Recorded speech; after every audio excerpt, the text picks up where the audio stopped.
इंदौर के राजा रघुवंशी और सोनम रघुवंशी की कहानी अब मर्डर मिस्ट्री बन चुकी है।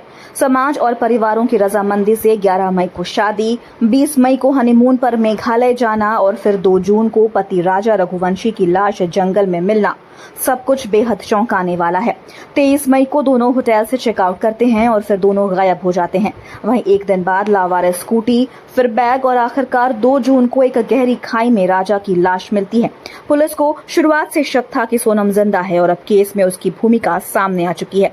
दरअसल 8 और 9 जून की दरमियानी रात सोनम यूपी के गाजीपुर में एक ढाबे से अपने भाई को वीडियो कॉल करती है और खुद को जिंदा बताती है। लेकिन पुलिस का शक और गहरा हो जाता है क्योंकि उसी रात बाकी आरोपी पकड़ लिए गए थे।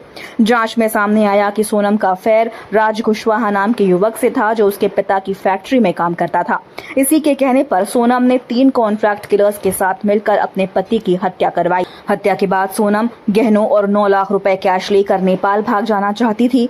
राज खुद कभी शिलोंग नहीं गया बल्कि फोन पर सोनम और बाकी हत्यारों को इंस्ट्रक्शंस देता रहा। उसी के कहने पर राजा को एक सुनसान ट्रैक पर ले जाया गया जहां उसकी हत्या कर दी गई। हत्या के बाद चारों आरोपी अलग अलग दिशाओं में भाग गए।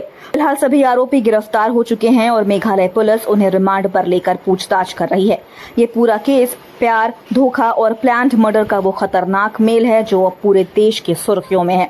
और सवाल ये है कि क्या आज के रिश्ते इतने खोखले हो चुके हैं कि प्यार की जगह लालच और स्वार्थ ने ले ली है। अगर सोनम को राजा पसंद नहीं था तो शादी नहीं करनी थी। अगर परिवार के दबाव में आकर शादी कर भी ली तो तलाक लेकर जा सकती थी, लेकिन इस तरह से एक माँ की गोद सूने करने का हक उसे नहीं था। शादी जैसे पवित्र बंधन का इस्तेमाल इस तरह अपने स्वार्थ सिद्धि के लिए किया जाने लगा है तो अब सोचने की जरूरत है कि समाज किस दिशा में जा रहा है। सोचिए और अपने जवाब हमें कमेंट में लिखकर जरूर बताइए।